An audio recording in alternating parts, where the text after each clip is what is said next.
you, Christian Keys, I man of multiple streams of income? I am just I am blessed and highly favored. And highly Amen. favored, okay? You was highly favored before you was blessed. Amen. Amen. So I can't, to me it's always difficult like interviewing people you actually know, because Mm-hmm. it's like you're not asking all these questions to get to the bottom of stuff. But it's like I know that you came from the bottom and still you rise. Like every year you're just illuminating and shining bright. And when I saw your face in the plays of in the Tyler Perry story in the documentary, you haven't seen it yet, huh? Uh-uh. You're in it. It I didn't released know that. on Amazon Prime, I think, on the 17th. Okay.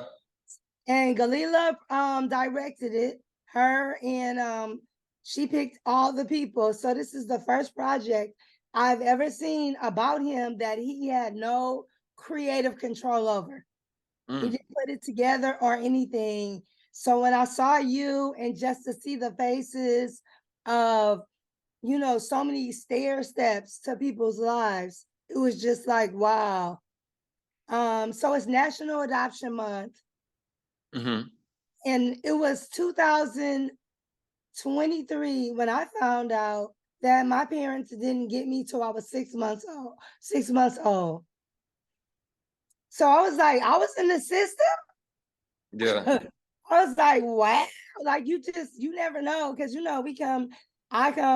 come from that generation where everything is, nobody says nothing about anything.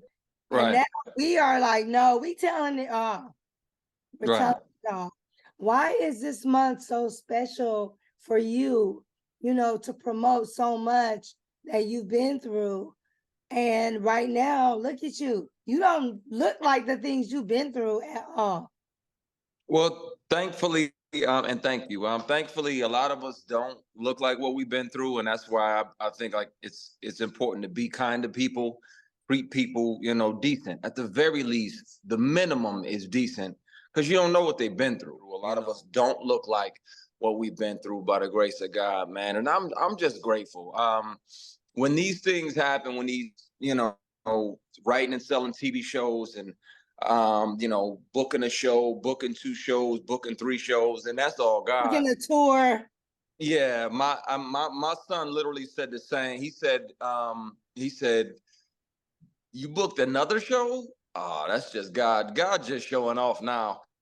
And sometimes that's what it is, and you just got to kind of let him drive. And sometimes we got to quit trying to be the driver and just be the passenger and let God do what He's gonna do. I'm grateful to be in this space to be able to create shows and create jobs. When you Right. create shows, you're creating 150 or 200 jobs, for Black and Yes. brown folks that might not be working, and now they can pay their bills and continue to lengthen their resume and continue to chase and follow their dreams. So those are some of the favorite things about all of this. And yeah, you get to work with some amazing people along the way, but some of these things, like I am grateful that after the plays, I didn't work with Tyler until I sold him a television show. I You know, know, like I got that a is chance to so crazy right there. I got a chance to build my own brand and Yes. not coast on his coattails. I got a chance to earn my own way, pave my own way by the grace of God, and grind and get it and have slow seasons and this, that, and the other, and then meet him at another place. Like, I'm a content creator, a show writer, and executive now.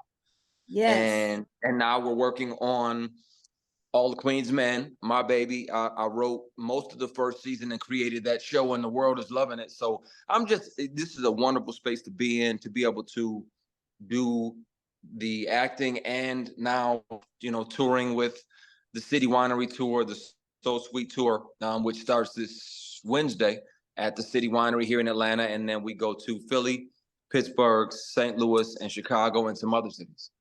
Now I didn't know the City Winery was like statewide, like all over. I thought it was an Atlanta thing, but it's Oh not. no, they got Nashville, Boston. They got a bunch of New York, I believe, and I think DC. So I want to do all of them. It's a very classy, intimate. I think somewhere between 300 and 400 people. So you Yes. feel like it's just you're a part of the show. And I've been on the opposite side of it to see Right. amazing acts perform. So when given the opportunity here, especially here in Atlanta for my birthday this year, we did a listening party for the album and it sold out. And when they invited me back, I was like, absolutely, man, your establishment and your brand Right. is classy and it lines up with what I'm trying to do. Let's do it. Now I saw you at a Taste of Soul when I was in LA, but I could not get to the stage because It they was it let was me eat. 100,000 people down there. They had they Major performed, Johnny Gill Oh, performed, yep. October London with his singing self, talented brother, he performed. Mike Excellent. Phillips performed. They had some goons up there, so Yeah. I'm just honored that they would say, "Hey, we got some space. Do you want to?" I'm like, "Yep. Let me get on. Let me get a couple songs." And that was my motivation to go because growing up in South Central LA, I'm not a fan of large audiences in places in LA because when I was growing up, it always ended in gunshots. I don't even Yeah. like going to the park right now.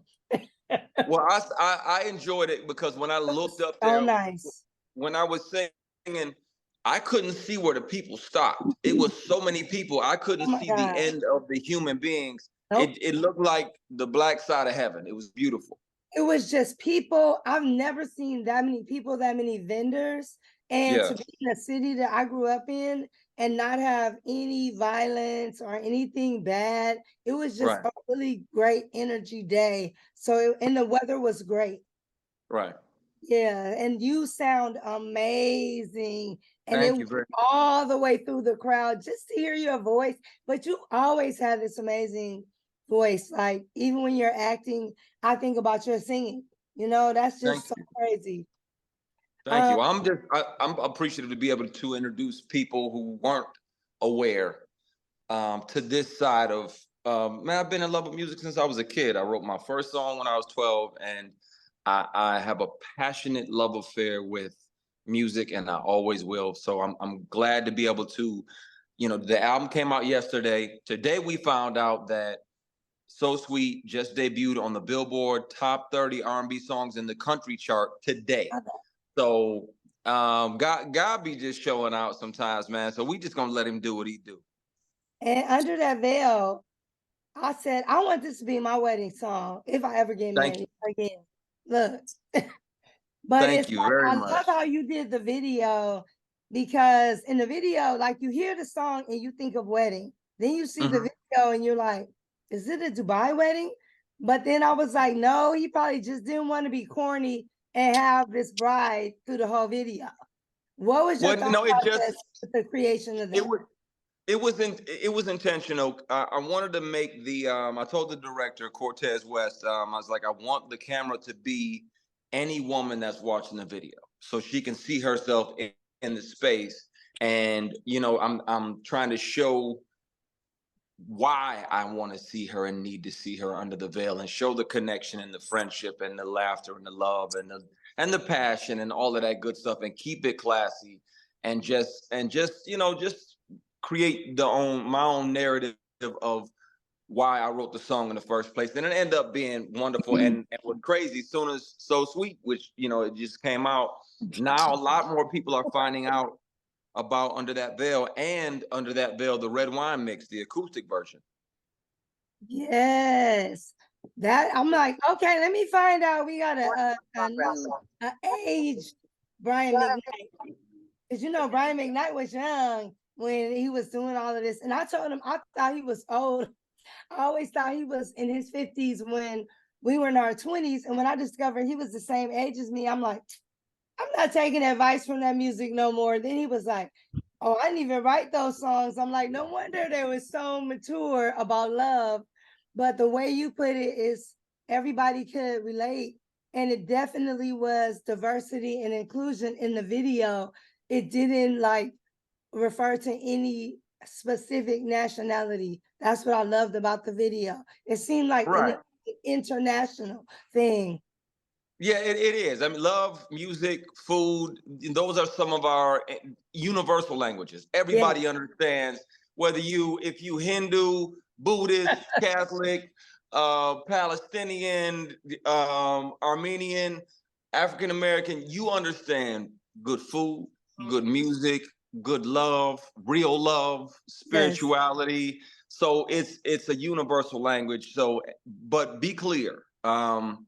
Having representation and making sure that the lead in my music videos, that was intentional, as far as her and all of them being melanated, because I want young Black and brown women to be able to see people that look like themselves attached to anything that I'm doing, because it's necessary. Because when I was adopted, bringing it back to the adoption month, when I was adopted that second time, it was an amazing Black woman who saved my life, taught me love, taught me how to be a man.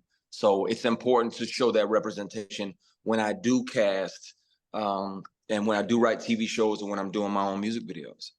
right. So the one thing that I appreciate about Black women, and I'm not just saying this because I'm a Black woman, but Black women do love hard, you know. And I think because we love so hard, when we love, when when the trust is broken or something, like we're just so broken, and it takes a long time to get over that, because we do put our all in things we believe in, and people too, you know. Right.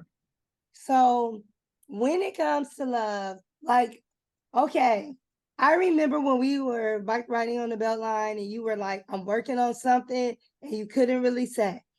When you got the project to do your own, like from the book to do your own television show, and you were just like, I could tell your brain was just going like, okay, how are we gonna do this? I got it. You know, like you was just in grind mode. Even when you were on the bike, it seemed like you were just in thought mode, right? Mm-hmm.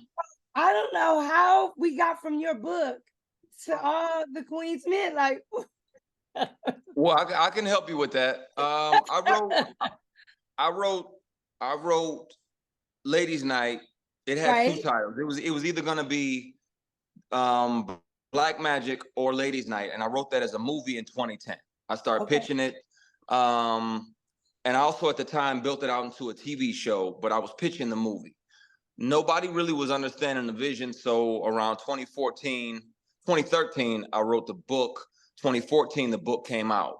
Ladies' Night came out, and I started pitching the show. Like, okay, they don't get the movie, I'm gonna pitch it as the show. They still weren't getting it, and I'm like, okay, well, I'm not gonna give up, even though I almost did a couple times, because you only get, you get 30, 40 no's, and people don't understand it. It's tough to keep going, but thank God, I didn't quit. Um, and come 2019, I called Tyler, and we hadn't worked together since probably '07 or '08. Right. So it had been more than a decade, and I was like, "Hey, Doc, um, can I come in and pitch some shows? I got some shows, some great shows. Can I pitch, professionally pitch your scripted division?" And we set it up, and I went in there and pitched, like somebody who didn't know Tyler Perry, Right, right. and brought in 3 or 4 shows, and they loved them. And I pitched to Michelle Sneed, Elon Johnson, and DeAndre Short, and they got them. They understood it. They loved this one, and they loved another one, and they were like, "Well, we're gonna take him 3, but these are the 2 that we love." And I was like, "Bet," And he hit me later, and he was like, "You know what? I get both, but let's go with this one over here. I think I'm gonna option this one, and we're gonna go with it." And the way it worked out, pandemic hit, so I'm sitting at my kitchen counter, writing probably 9 out of the 10 episodes, most of that season. And it's Wow. just a blessing, but I had known that world. I had written it 10 years before. And then Right. by then, BET already had a show called Ladies' Night. So I had to go through Yes. about 40 titles, and I came up with All the Queen's Men, because I went through every possible title you could think of right now, but the only one that really grabbed me and made me think like, okay, everybody in the show is a pawn, rook, knight, bishop, king on Madam's chessboard, Yep. Atlanta is Madam's chessboard, and she is the queen, and she moves these pieces around. And this show needs to be called All the Queen's Men. And so that's how we got to Okay. that space. Okay. I was just trying to wrap my head around it, like survivor's remorse. I was like, okay, is this about somebody surviving? Because they had Tashina Arnold doing it, and she was promoting, her illness. And then I was like, did she survive? And I was just like, but I love to hear how titles are created, like, because everybody's creativity is different, but that's perfect. Thank Like, you. it's And so Eva perfect. is doing. Eva is killing it. Literally, she is. She was built for the role. We only ever thought about like one, two, maybe three people tops, but she was always right there. Yes. And Her personality, just the way she's able to act and do it so effortlessly, and it feels yeah, natural. yeah, But she's like the opposite, because she's really sweet and loving and motherly. I think she's evolved as a mom into this yeah, different absolutely. character. And balancing those, it can feed you. It can strengthen you as a human being, as a dad. Right. But she does a wonderful job of balancing, being mom and building her brand and picking great roles and projects, and then taking off time and resting and taking care of herself. But I And when can't it's see go but time, it's like yeah, now I she's couldn't see I madam. couldn't see anybody else. I couldn't see anybody else being Madam. Yes. So did you cast everyone like yourself, or just the main characters? I had a say in myself and the Avengers. I call Michelle, Elon, and D. I call them the Avengers.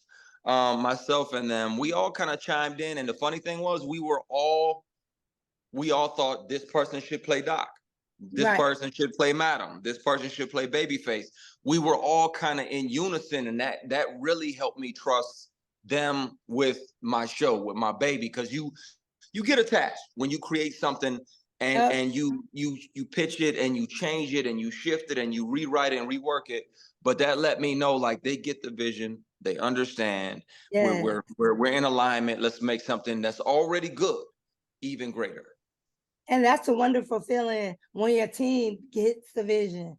Yeah, and they One do, thing and they I've learned, the one thing I've learned, if you have a vision and you really feel strong about it, you shouldn't give it up because nobody else gets it. right. Okay. Yeah, I've learned that, because sometimes you like throw stuff away, and then later on somebody does it and it's successful, and you're like, listening to y'all.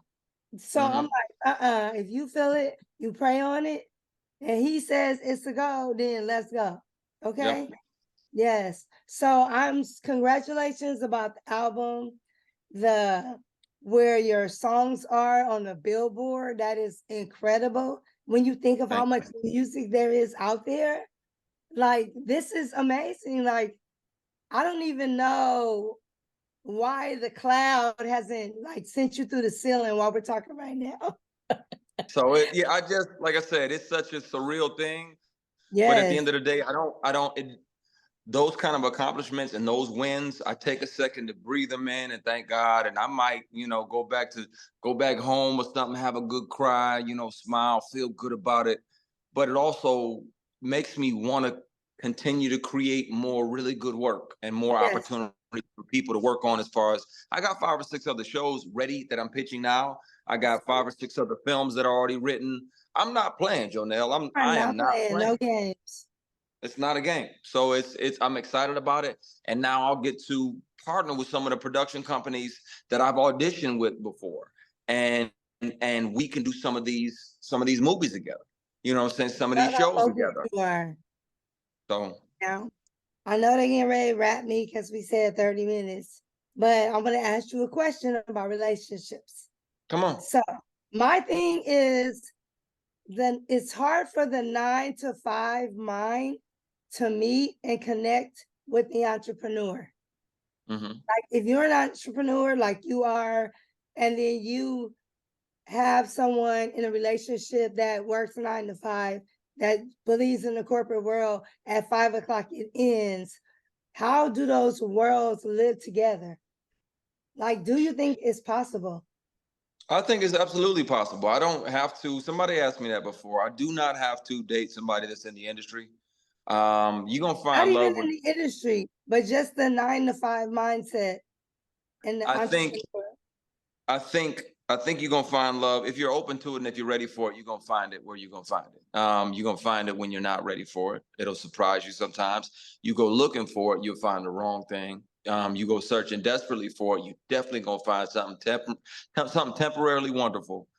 But it won't be love. It'll, you'll fall in like with somebody, you'll fall in lust with somebody, but it won't be the thing that you are looking for, probably. But I do think that it can happen. They just have to, y'all both have to be ready for each other. In my situation, a lot of people can't understand the schedule, and that, like today, all day is press. I don't Yep. have the luxury of going out to the club. I don't have luxury to I can't go do a brunch today or go get drinks with you and your homegirls tonight. And this, that, and the other. I got a 4 or 5 hour rehearsal tonight, to get ready Right. for a show. And then I have 4 or 5 more interviews tomorrow and 2 shows. And this is the sacrifice. This is what I prayed for. So I'm not I get off going to at complain. 5 o'clock, and what about my time? Right. Yeah, I'm not dealing with all of that. Yeah, I'm not. Yeah, which is why I'm single. I'm not going through all of that nonsense, man. I am in my purpose, which is the area of my life that God is blessing, and I'm gonna stay active in my purpose. And when I meet her or realize I already know her, then that's where I'll be. I'll be functioning and focusing on these blessings.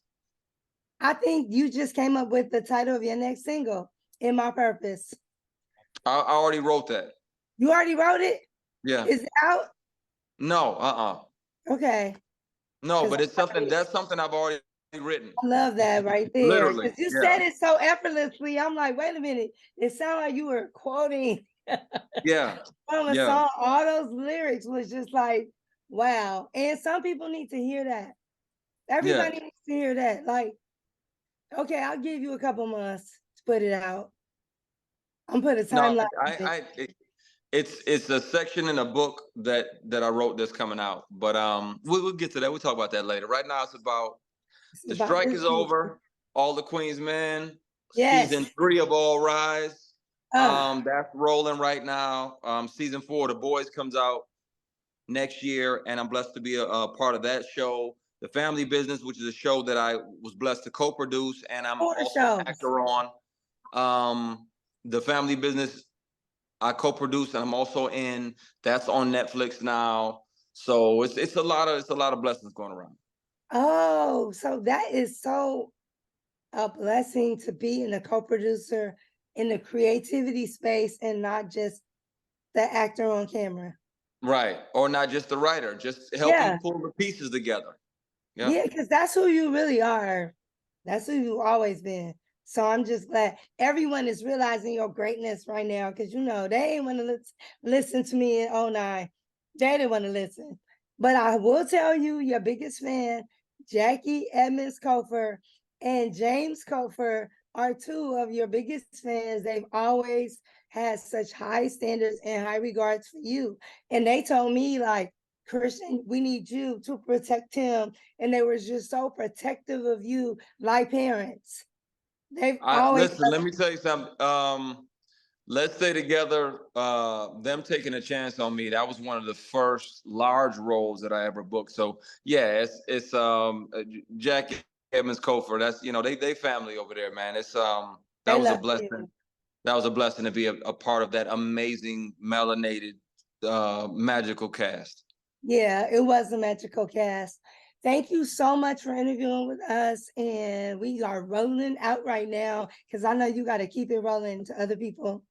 And me and you could just talk all of that. Thank you so much, Christian. Thank you for having me. I appreciate it, Jonelle. Have an amazing day. You too.